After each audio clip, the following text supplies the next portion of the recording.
जय जिनेंद्र। इन परमेश्वर का एक दिव्य प्रभाव है। यह कृपा जिसे प्राप्त हो जाती है वह धन्य हो जाता है। जिसकी श्रद्धा दृढ़ है, भक्ति की लौ उसके सारे दुखों को जला देती है। जी हाँ, आज हम एक ऐसे ही धार्मिक स्थल श्री शंकेश्वर पार्श्वनाथ जी जा रहे हैं जहाँ भक्ति की अखंड ज्योति आज भी चल रही है।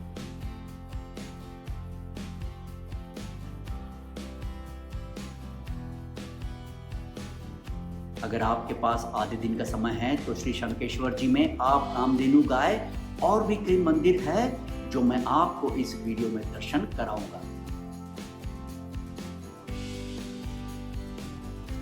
नए हैं तो प्लीज चैनल को सब्सक्राइब कीजिएगा। मैं हूं राकेश जैन और स्वागत है आपका मेरे चैनल पर।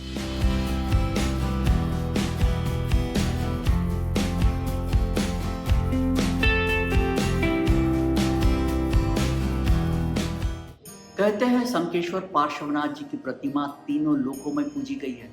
इस चमत्कारी प्रतिमा की एक बड़ी ही रोचक कहानी है, सुनाता हूँ। गई यानी अतीत 24 में तीर्थंकर दामोदर से आषाढ़ी श्रावक ने पूछा, प्रभु मेरा कल्याण यानी मोक्ष कब होगा?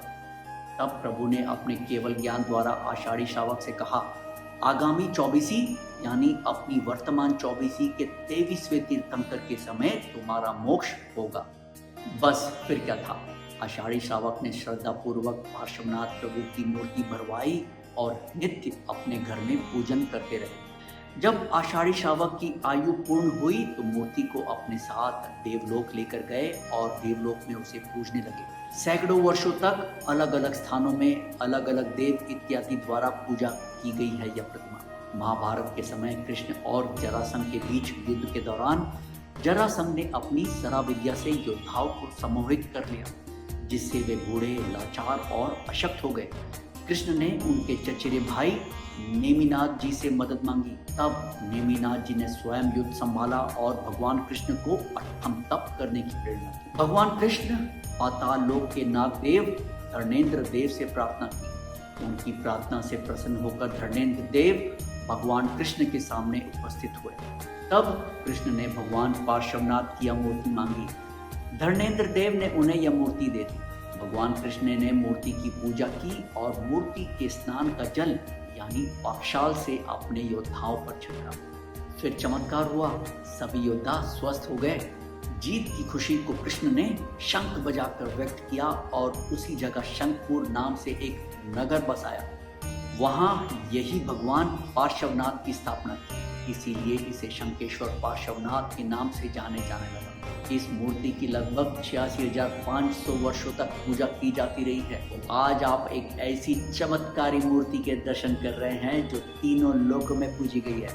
वर्तमान में हम कह सकते हैं कि यह मूर्ति इस धरती पर महाभारत के काल से है। जय श्री शंकेश्वर पार्श्वनाथ। कैमरा तो अंदर अलाउड नहीं था। इस पावन भूमि के आपको मैं बाहर से ही दर्शन कराता हूँ।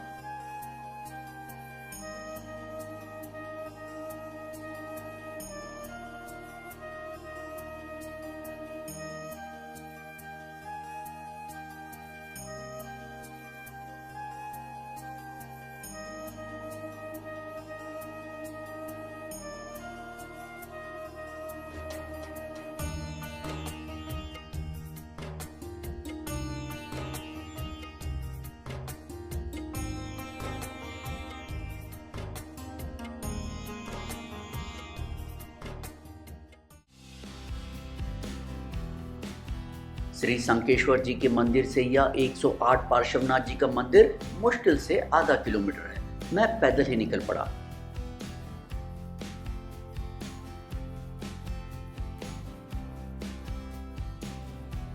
मंदिर काफी बड़ा लग रहा है, चलिए देखते जाते हैं।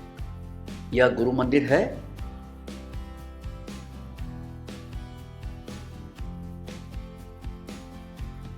यह भव्य मंदिर है, 108 पार्श्वनाथ जी का मंदिर। यह गुलाबी पत्थर और सुनहरी रेलिंग्स इस परिसर को और भी खूबसूरत बना रही थी। आइए इसकी भव्यता और शांत वातावरण का अनुभव करते हैं। बने रहिएगा मेरे साथ, क्योंकि अभी कामधेनु गाय को भी देखना है।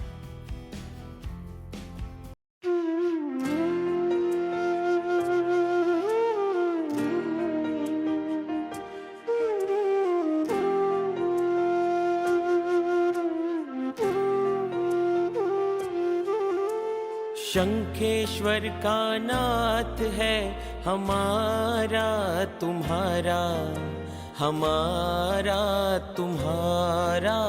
शंखेश्वर का नाथ है हमारा तुम्हारा, हमारा तुम्हारा। इस तीरथ में जो भी आए हो, इस तीरथ में जो भी आए पावे जन्म दोबारा। शंखेश्वर का नाथ है हमारा तुम्हारा, हमारा तुम्हारा। शंखेश्वर का नाथ है हमारा तुम्हारा, हमारा तुम्हारा।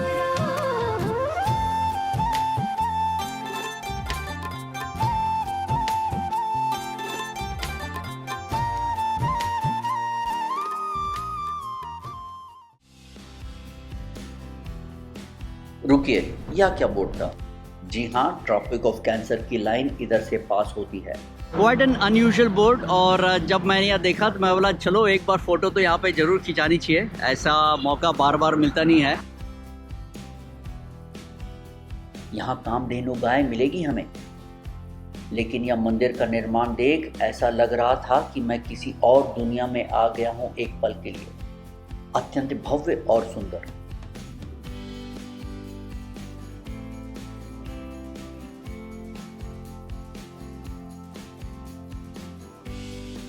कामधेनु गाय के कुछ खास गुण होते हैं, यह साधारण गाय में नहीं पाए जाते हैं।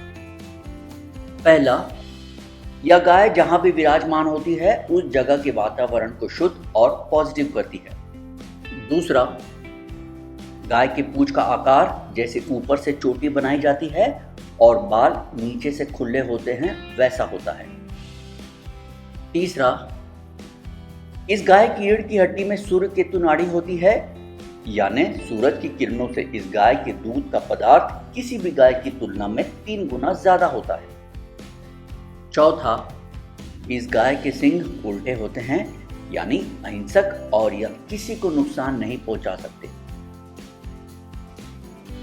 पांचवा, कामधेनु की गाय की आंखों से 24 घंटे करुणा के अश्रुधारा बहती रहती है। इस कामधेनु गाय का दूध मूल नायक दादा के पक्षाल के रूप में किया जाता है और दूध से बना घी दादा के अखंड दिए में भी उपयोग होता है।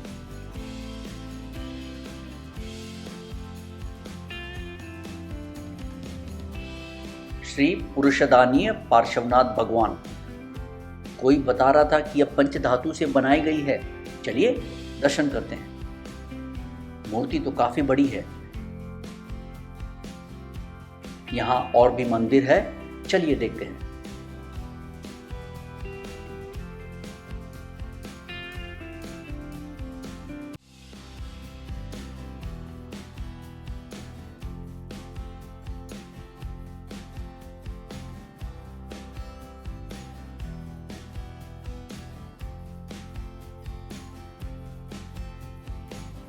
श्री आषाढ़ीय पार्श्वनाथ जहाज मंदिरम। यह जहाज रूपी मंदिर देखने में वाकई में कुछ अलग ही था। मानना पड़ेगा सामने वाले की सोच को, जिन्होंने जहाज के ऊपर एक मंदिर ही बनवा दिया।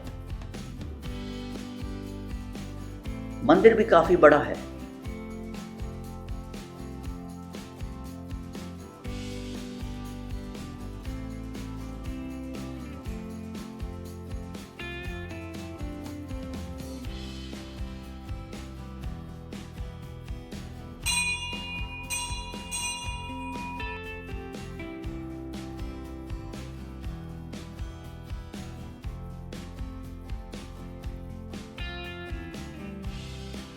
अब की बार हम शंखेश्वर में इस नूतन यात्री भवन में रुके। श्री शंखेश्वर पार्श्वनाथ मंदिर से शायद यह सिर्फ 500 मीटर की दूरी पर होगा।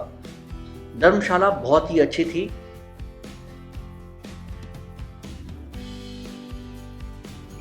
लिफ्ट की फैसिलिटी भी है। 4 लोगों का नॉन एसी का रूम चार्जेस है शायद 300 रुपए और एसी रूम का है शायद 600 रुपए। रेट्स एक बार आप धर्मशाला वालों से प्लीज कंफर्म कर लीजिएगा। और हाँ, यहाँ कोई ऑनलाइन बुकिंग नहीं होती है।